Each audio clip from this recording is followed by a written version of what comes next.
Bonjour et bienvenue dans ce nouvel épisode d'Ambition Rurale, le podcast qui donne la parole à ceux qui portent une ambition au cœur des zones rurales. En 60 ans, le nombre de cafés est passé de 600 000 à seulement 36 000 en 2020. Nouvelles tendances de consommation, changement de mode de vie, baisse du nombre d'habitants à l'année en zone rurale, les causes sont nombreuses et marquent une véritable évolution dans les rapports sociaux. Dans ce nouvel épisode, nous clôturons un cycle de 2 podcasts avec Marie-Lou Poulot autour de la question des lieux de vie en zone rurale. Il y a 2 semaines, nous parlions de Monépi, une initiative cofondée par Marie-Lou en 2015 qui vise à faire émerger des épiceries participatives au cœur des zones rurales. Marie-Lou a cependant une autre casquette, elle est également directrice adjointe de 1000 cafés, une initiative du groupe SOS qui vise à ouvrir et soutenir des lieux de convivialité partout en France. C'est le thème du podcast et je vous souhaite une bonne écoute.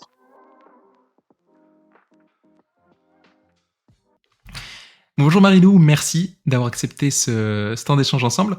Donc cet épisode, c'est le second et dernier donc d'une série de 2 épisodes ensemble. Il y a 2 semaines, on a évoqué le projet Monépi, donc que tu as initié et développé avec un petit groupe, notamment familial, dès 2015. Aujourd'hui, on part sur 1000 cafés. Donc tu es directrice adjointe de 1000 cafés, un projet du groupe SOS. Et comme il y a 15 jours, je te propose en guise d'introduction de nous parler un petit peu de toi, de ton parcours, et puis de revenir sur la genèse de ce projet 1000 cafés. Alors, bonjour Corentin. Moi, je viens d'un petit village. Donc, c'est la question en fait des qualités et de services, c'est des sujets qui m'animent beaucoup. J'ai fait un master où j'ai travaillé en recherche sur des questions de lien social, de résilience territoriale. Donc, c'est des questions avec lesquelles j'ai pas mal travaillé, notamment avec mon épi aussi qu'on mentionnait et sur lesquels on a parlé il y a 2 semaines. Et du coup, je suis arrivée un peu par hasard chez 1000 cafés, pour tout avouer. J'ai vu un peu le concept de se dire ouvrons 1000 cafés dans des petites communes là où il y a le besoin. Je trouvais ça génial et du coup j'ai postulé à l'époque, c'était il y a plus de 3 ans maintenant. Et donc je suis arrivée en stage chez 1000 cafés c'était quand même plutôt dans le lancement du projet puisque 1000 cafés, l'idée elle est née à l'été 2019 de se dire comment on peut recréer des endroits pour que les gens puissent se rassembler et amener des services dans les territoires où il y a plus tout ça. Notamment avec la crise des gilets jaunes, ça a fait beaucoup réfléchir et comment on pouvait apporter une réponse. Donc en fait, une réponse d'impact, 1000 cafés, c'était la vision. Donc lancement d'un appel à candidature à l'automne 2019 et là il y a près d'un millier de maires de communes rurales qui ont postulé sur quelques mois pour dire que eux ils avaient besoin en fait d'avoir un café qui réouvre dans leur commune. Et donc à ce lancement qui s'est mis, étudier toutes ces candidatures, etc. Moi à l'époque j'étais arrivée notamment pour participer à instruire les communes de ces mairies, comprendre en fait leurs besoins, quelles sont les ressources, est-ce qu'il y a un local qui est disponible pour accueillir ce café, est-ce que les habitants ils veulent ce café. Et quand on parlait de café, on parlait de café, d'épicerie, de petits points restauration, quelles animations, quels services c'était demandé. Donc aussi comprendre ces territoires, c'était ma première mission. Et puis progressivement, en fait, les cafés, ils ont commencé à ouvrir avec 1000 cafés. Donc 1000 cafés était investisseur, recrutait un gérant et le formait pour tous ces lieux. Et donc moi, j'ai progressivement pivoté sur l'accompagnement de ces cafés une fois qu'ils étaient ouverts, notamment du pilotage, de l'exploitation, du développement, des questions de comptabilité par exemple, des questions de chiffres, des questions de services à mettre en place, de remobilisation des habitants, de médiation entre les élus, entre le gérant, entre les habitants, de se réinventer aussi, parce que du coup les cafés ils ont ouvert au moment où le Covid a commencé, donc ça a été 2 premières années très difficiles parce que on crée un lieu pour se rassembler mais on n'a pas le droit de se rassembler. On veut apporter des services mais la moitié des services qu'on veut proposer on n'a pas le droit de les proposer. Donc c'est vrai que ça a été très challengeant pour tous les gérants notamment, pour les habitants aussi et pour tous les élus, beaucoup de frustration de voir ce café qui ouvre mais on peut pas exactement avoir 100% de ce qu'on avait voulu lancer. Et donc voilà, on a quand même maintenu cette idée de dire en fait on lâche pas le cap, c'est important d'ouvrir ces lieux donc on continue de les ouvrir. Donc 1000 cafés c'est aussi un travail acharné en lien avec les élus, en lien avec les habitants, en lien avec tous ces gérants qui sont porteurs d'idées et d'envie dans ces communes. Et donc aujourd'hui 1000 cafés, on est un réseau de plus de 200 communes sur lesquelles on intervient. Avec ces 3 années aussi d'expérience et d'apprentissage, on a pu voir aussi ce qui fonctionnait le mieux, ce qui était nécessaire aussi pour qu'un café fonctionne, et aussi la disparité entre les communes, entre les ressources. Et donc, il y a aussi eu ce ressenti, cette analyse de se dire, il y a besoin d'avoir peut-être d'autres réponses. Parce que là où on ouvre des cafés, parfois, il y a pas toujours le potentiel économique pour pouvoir maintenir une entreprise. Parfois, il y a des habitants, en fait, qui veulent s'impliquer davantage. Parfois, c'est le gérant, en fait, qui voudrait avoir l'entreprise à lui et être accompagné, et non pas que 1000 cafés soit l'investisseur qui l'aide. Donc, on a vu beaucoup plus de cas un peu se présenter à nous, et donc on a vraiment voulu diversifier les modèles de réponse pour pouvoir apporter des lieux de service et de convivialité au maximum de communes. Il y a 2 semaines, tu nous parlais beaucoup donc du modèle économique participatif de Monepi. Quel est celui qui tient 1000 cafés? Parce que j'ai l'impression que tu as ce modèle collaboratif avec des habitants qui sont impliqués, et tu as aussi un gérant, c'est ça? Alors, chez 1000 cafés, en tout cas le cœur de métier historique de 1000 cafés, c'est créer des entreprises, donc des SARL, où il y a un gérant qui est à la tête de l'entreprise, et 1000 cafés, c'est l'investisseur de l'entreprise. Mais le but, c'est pas de parachuter un café sur une commune complètement hors sol. Ça peut pas fonctionner. Les cafés, ça fait plus de 50 ans qu'ils ferment. Il y a une dynamique qui est hyper difficile sur cette question. Donc, nous, la volonté de 1000 cafés, c'est vraiment d'apporter un lieu qui soit co-construit avec les habitants. C'est-à-dire que quand on va ouvrir un café, pour que la commune candidate et qu'on puisse étudier son dossier, déjà, il faut qu'elle fasse passer un premier questionnaire auprès des habitants pour qu'on sache combien d'habitants sont intéressés par le sujet, quels sont les services qu'ils veulent chercher, qu'est-ce qu'ils attendent de ce lieu. De là, on continue à avancer. Le gérant, quand il sera recruté, il va aller faire du porte-à-porte. On va organiser une réunion publique pour pouvoir s'assurer que le projet qui va être monté, c'est un projet qui répond aux besoins et aux attentes des habitants avant tout. Parce que 1000 cafés, c'est pas ouvrir 1000 cafés. 1000 cafés, c'est ouvrir des lieux de convivialité et de service pour les communes, là où il y en a plus. Donc c'est pas tout à fait la même chose. Et parfois, ce que j'aime bien dire, c'est si on s'était rendu compte que le moyen d'apporter des services et la convivialité en France, c'était d'ouvrir des grandes piscines municipales, on aurait été 1000 piscines. Le café, en fait, on va dire, c'est un peu l'excuse pour se rassembler, c'est un peu l'excuse pour avoir des services pour les habitants. Donc c'est hyper important dans l'ADN de 1000 cafés et des communes avec lesquelles on travaille, ce lien entre la commune, entre le gérant, entre les habitants. Et du coup, 1000 cafés, on vient aider là-dedans. Il y a une logique de tripartisme qui est un petit peu plus délicate, parce qu'on lance des projets qui sont humains, qui sont pas toujours faciles. On va là où un indépendant tout seul aurait du mal à se lancer, et on vient recréer un espace de vie. On vient réamorcer une dynamique avec les habitants. Donc en fait, l'idée, c'est d'ouvrir un petit peu le champ des possibles sur des villages où s'il y a un investissement fort de départ, le modèle économique n'est pas viable. Alors, il y a quand même un investissement. Quand on crée une entreprise, du coup, déjà, il y a la mairie qui va en général rénover les lieux ou proposer aussi un équipement, des outils de travail qui sont quand même onéreux. Donc, il y a quand même un investissement à ce niveau-là.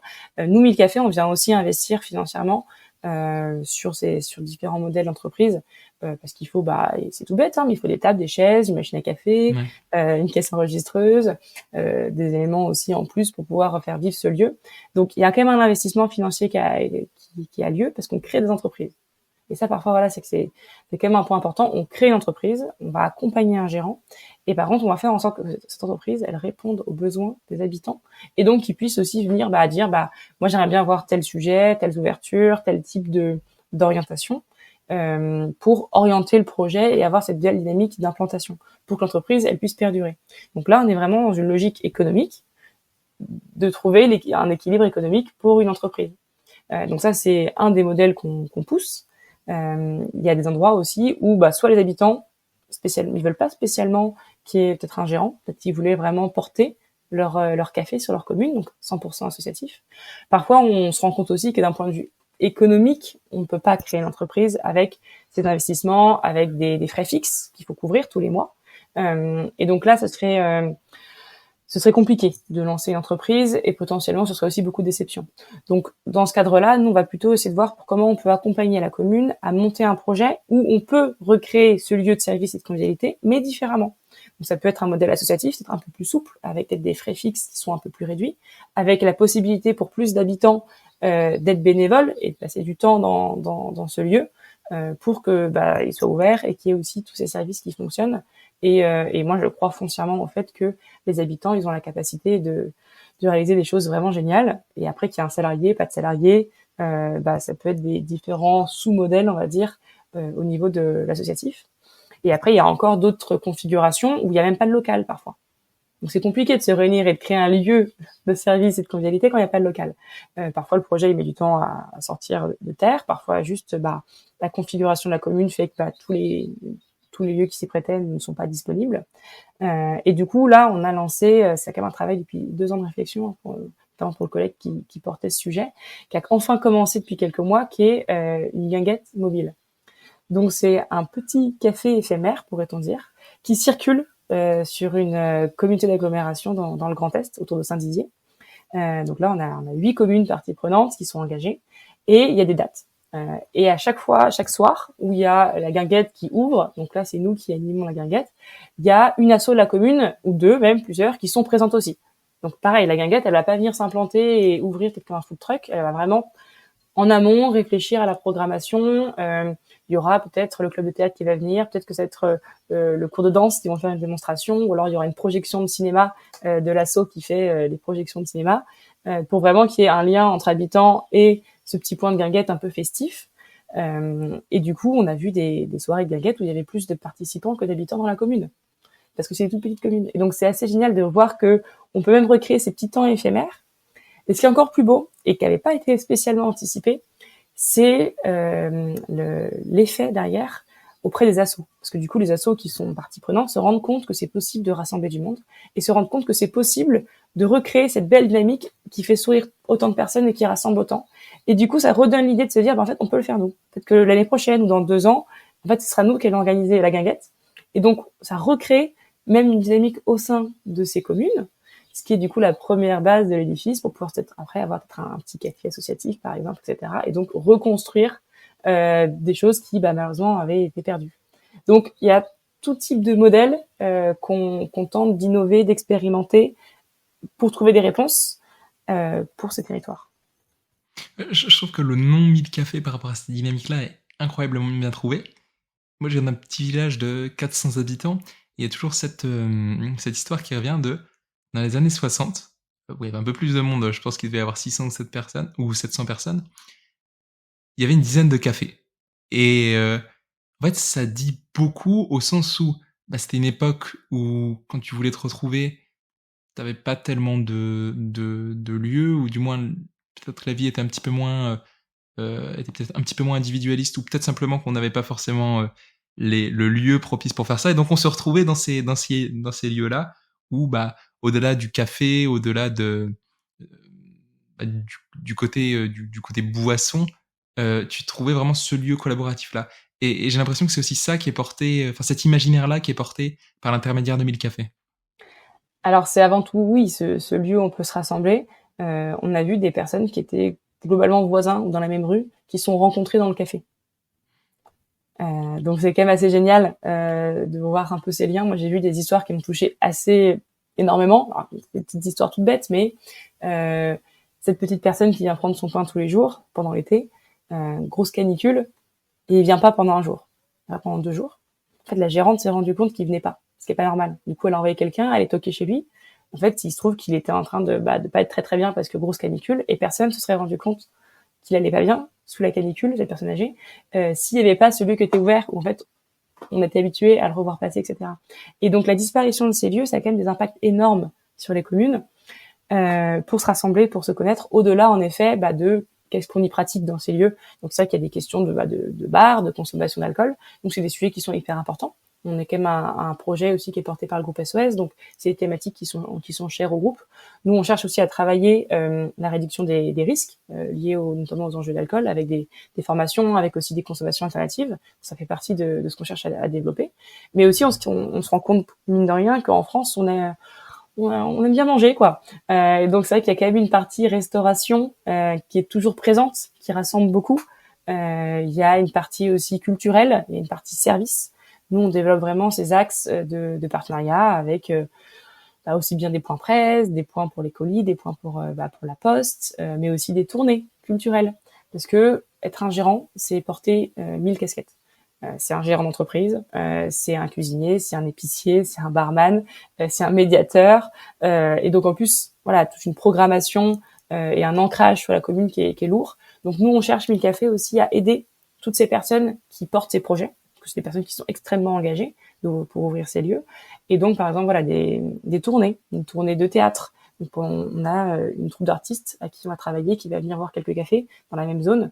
Et donc, eux, ils ont plus qu'à accueillir l'artiste. Ou alors un concert, ou alors des projections, etc. Donc, en fait, on va aussi chercher à aller apporter et faciliter le travail de tous ces gérants en créant des liens avec des partenaires, etc., mélangeant un petit peu tout ça, en remixant et en venant leur apporter pour les aider.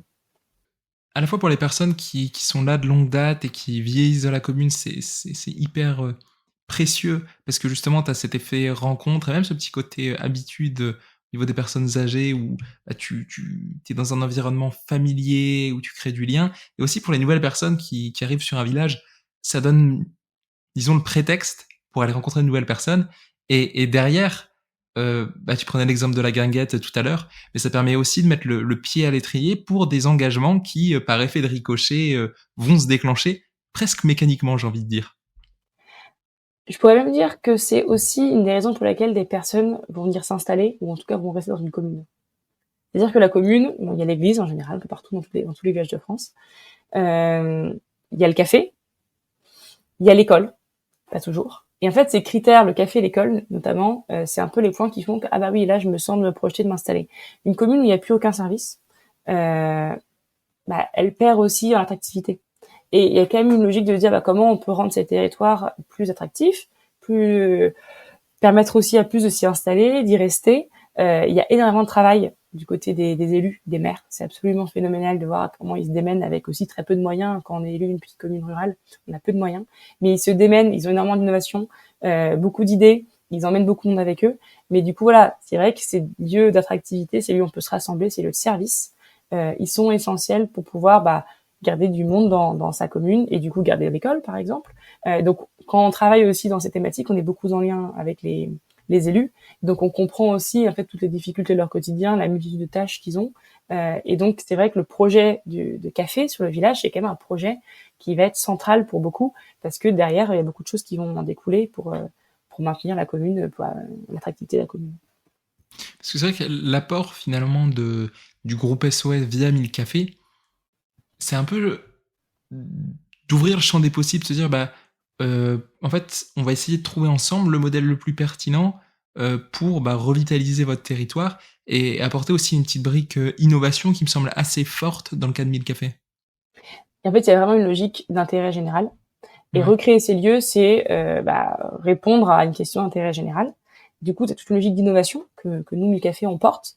Il y a toute une logique aussi de mise en réseau. Donc, je mentionnais tout à l'heure, voilà, comment on peut apporter de l'aide à toutes les personnes qui tiennent un café en milieu rural, aussi bien des lieux qu'on a ouverts que des indépendants qui ont ouvert leur propre lieu, mais qui seraient ravis de pouvoir adhérer à ce réseau pour avoir d'autres collègues avec qui parler, pour pouvoir avoir accès notamment à ces animations, peut-être accès à des tarifs ou des fournisseurs, etc., qui seraient pertinents pour leur activité.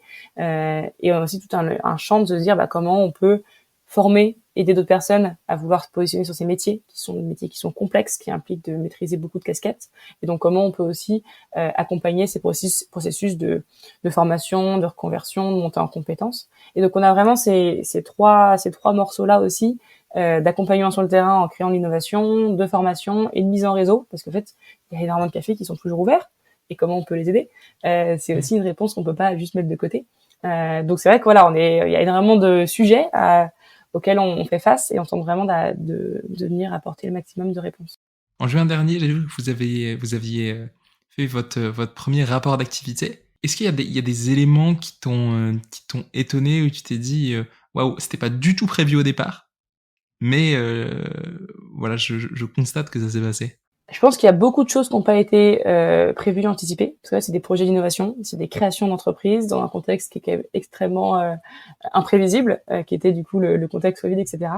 Moi, ce qui m'a pour le coup vraiment surprise, c'est l'implication phénoménale des élus et d'assauts et d'habitants aussi derrière, qui se battent aussi pour que ces lieux ils restent ouverts. C'est-à-dire que parfois, quand on vient pas de communes évidemment où il y a d'autres commerces, on a peut-être du mal à se rendre compte à quel point c'est important. Et là, quand on voit tous ces élus qui vont remuer ciel et terre, qu'on voit ces assos qui vont vraiment accueillir à bras ouverts, qu'on voit ces habitants qui jouent le jeu et qui sont présents aussi, c'est absolument génial. Après, il y a beaucoup de disparités dans le territoire.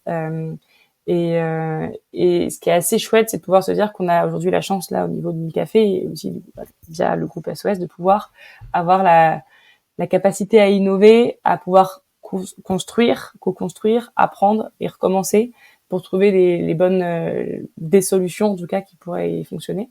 Et donc je pense voilà ce côté, ce lien avec ces élus, ces habitants, la force de la co-construction et où ça nous a amené. Parce qu'on partait d'un modèle initial et après 3 ans, on se rend compte que en fait c'est pas un modèle qu'il faut, c'est des modèles. Parce qu'il y a 1000 configurations de communes, donc il faut 1000 configurations de cafés, à peu de choses près, pour pouvoir y apporter des solutions. Et donc moi, je crois vraiment en cette diversité et en cette co-construction, ce sur-mesure et ces 1000 façons de faire pour répondre à ce grand enjeu. Et c'est vrai que ce qui est difficile, je trouve, dans les engagements en zone rurale, c'est justement ce côté particularisme qui doit être hyper fort. Je pense que c'est d'ailleurs une cause qui fait que c'est aussi difficile à l'échelle nationale de penser des plans de soutien au rural parce que tu peux pas créer un plan unique et que tu es obligé vraiment d'aller dans le fond des particularismes et de créer pour chaque mi-village un modèle hyper adapté parce que t'as pas le même territoire, parce que t'as pas la même sociologie, parce que t'as pas le même historique. Et c'est ce côté hyper adaptable que je trouve assez remarquable sur ce projet-là. On va dire que c'est une thématique qui est compliquée parce qu'il y a énormément de communes rurales aujourd'hui où près d'un tiers de la population française vit dans des communes en tout cas qualifiées comme rurales encore, donc c'est quand même conséquent et la plupart n'ont plus vraiment de commerce, donc c'est quand même une thématique qui touche énormément de Français. Tout récemment, là, depuis quelques semaines, il y a un plan qui a été annoncé pour venir soutenir aussi ces villages, ce qui est tout nouveau. Donc c'est aussi, ça montre que c'est des sujets qui montent sur l'agenda politique. Mais en effet, la réponse, elle peut pas être uniforme. J'ai envie de dire, quand on parle de la question du territoire, on peut pas avoir de réponse uniforme au global, qu'on parle de territoire urbain ou de territoire ruraux. Mais c'est vrai que pour les territoires ruraux, il y a encore moins de moyens en général. Un exemple assez simple, dans une commune en général, il y a une secrétaire de mairie, parfois elle est à mi-temps, peut-être un cantonnier, et il y a le maire, quoi. Et il faut qu'il gère toute la commune. Donc des subventions, des idées, bouger les habitants, il y a un chat qui est coincé quelque part, si je tire un peu les traits, mais du coup c'est quelques personnes qui doivent tout faire. Donc c'est aussi beaucoup plus compliqué de pousser un sujet jusqu'au fond. Et ce petit côté mini-entité, elles ont vraiment besoin aussi d'avoir en fait quelqu'un qui pourra aussi les aider, les guider, les mettre en lien avec des personnes qui ont déjà affronté ces questions, parce que je trouve que les maires ruraux ont peut-être la même question de la solitude au final que les gérants de café multiservice qui sont des gérants d'entreprise un peu seuls aussi. Et donc comment on peut aussi créer ces réseaux pour les aider parce qu'ils ont foncièrement besoin d'aide et parce qu'ils n'ont pas toutes les ressources qu'une structure un peu plus grosse pourrait avoir en interne. C'est une assistance, mais qui est très opérationnelle. Et justement, dans ce qui est pas mal financé en général dans les milieux ruraux, c'est les bureaux d'études, c'est les cabinets de conseil pour aider à faire des projets de territoire et compagnie. Mais t'as pas ce côté opérationnel, et ce qui fait que la plupart du temps, ça reste au stade théorique.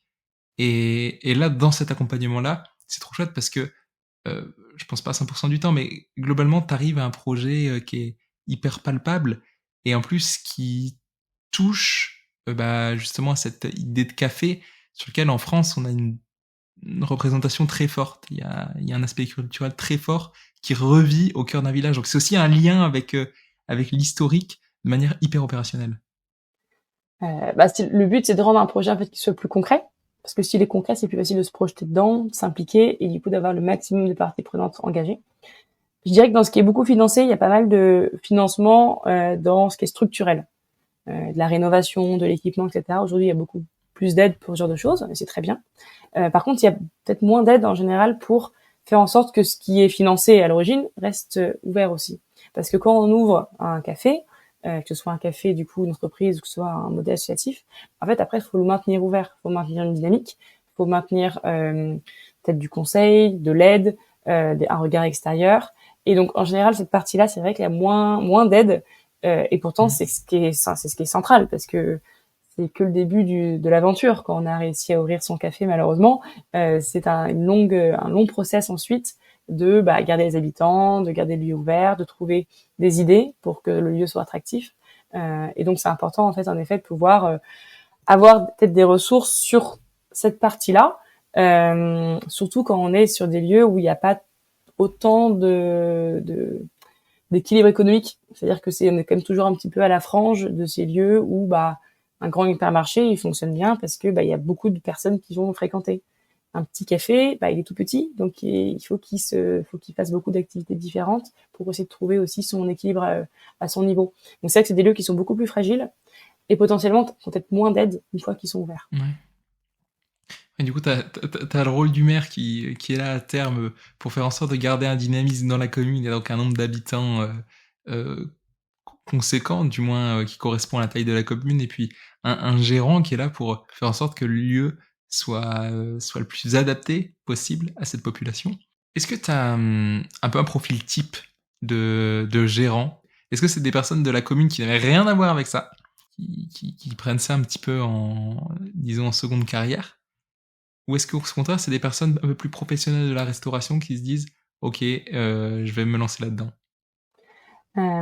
Alors, pour le coup, c'est vrai qu'il y a quand même pas mal de profils de personnes qui ont une expérience significative en restauration, café-bar, disons. Ça reste des métiers qui sont des métiers techniques et qu'on peut pas complètement inventer sur place, notamment parce qu'en fait, il y a ce métier technique de bar-restauration, mais aussi côté un peu chef d'entreprise. Il y a ce côté, comme je disais, animation, multiservice, lien avec les élus, co-construction. Donc c'est vrai que s'il n'y a pas ces compétences aussi, c'est un petit peu plus difficile. Ça ne veut pas dire que c'est impossible, hein. On a vu des personnes qui sont aussi formées et qui ont accentué des compétences qu'ils avaient. Mais c'est vrai que c'est un vrai plus pour pouvoir aussi être efficace, parce que c'est des longues journées que d'être gérant d'un café multiservice. Et donc voilà, si on connaît pas tout à fait tout le métier, on peut faire des erreurs aussi dans cette partie cruciale en fait où on peut tirer aussi un petit peu de points de marge. Et donc c'est ce qui permet d'être à l'équilibre. Et quand on a cette partie café, restauration, animation où on est à l'équilibre, du coup on a le support aussi pour pouvoir avoir tous les multiservices, tout ce côté un peu lien de service et de convivialité qui est pas souvent rémunérateur. Donc c'est vrai que c'est important de bien maîtriser cette partie-là qui est un peu plus économique, ça aide. Et nous, on cherche aussi au maximum à avoir des personnes qui sont des alentours, qui connaissent bien la région, parce qu'en fait, en termes d'implantation, en termes d'ancrage, en termes de connaissance de la culture locale, c'est toujours un plus. Et donc voilà, faut aller chercher ces personnes qui sont très engagées, qui vont avoir beaucoup de casquettes, qui connaissent aussi le métier dont on parle et qui sont prêts à se lancer pour leur commune. Parce que ouais, j'ai l'impression que le métier de gérant, c'est un peu comme le médecin en zone rurale. En somme, le métier est un peu pareil, mais le rôle est quand même vachement différent. Oui, il y a un parallèle dans la mesure où c'est nécessaire. C'est des métiers qui sont vraiment nécessaires, mais qui sont très exigeants.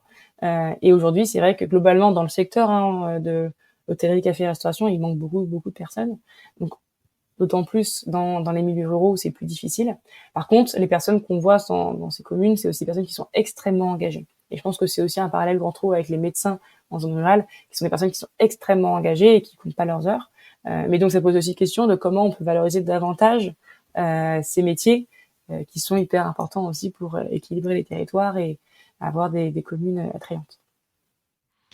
Marilou, on va bientôt arriver à la fin de cet épisode et du coup de ce cycle de 2 épisodes. Pour clôturer un petit peu ces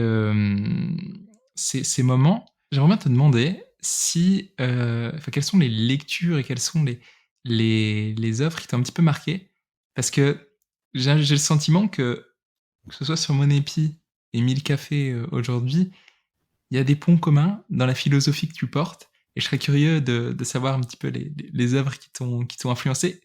Alors, je suis pas la plus grande lectrice dans l'absolu. Pour le coup, j'avais pas mal creusé notamment des articles et des revues un peu plus scientifiques à l'époque de mon master de recherche sur les questions de l'art social et des résiliences territoriales. Après, voilà, moi, je suis très intéressée par les thématiques aussi un peu d'anthropologie, de de lien entre les hommes, de communauté, de voir un petit peu comment les gens fonctionnent entre eux. Et ce côté-là un peu plus scientifique peut-être, je trouve ça assez intéressant de le mettre en parallèle avec ce qu'on peut observer et vivre. Donc j'aime beaucoup faire ce lien un peu ping-pong entre théorie et pratique. Et donc voilà, il y a ces courants aussi de comment on peut recréer des communautés, qu'est-ce qui fait qu'une communauté elle fonctionne, qu'est-ce qui fait qu'elle est solide, comment une communauté elle peut être résiliente. Donc on est plutôt sur ce type de lecture. Mais malheureusement, je suis quelqu'un qui retient pas les noms, donc je serais ravie de proposer quelques livres qui m'ont beaucoup marqué, mais je ne pourrais pas les citer comme ça. Mais on en sait un peu plus sur ta philosophie et sur ce qui a conduit justement à tes engagements opérationnels. Donc très chouette. En tout cas, merci beaucoup Marie-Lou pour tes retours et c'est ce double engagement hyper fort que tu portes au sein de Monépi et au sein de 1000 Cafés. C'était un plaisir d'échanger avec toi autour de tout ça.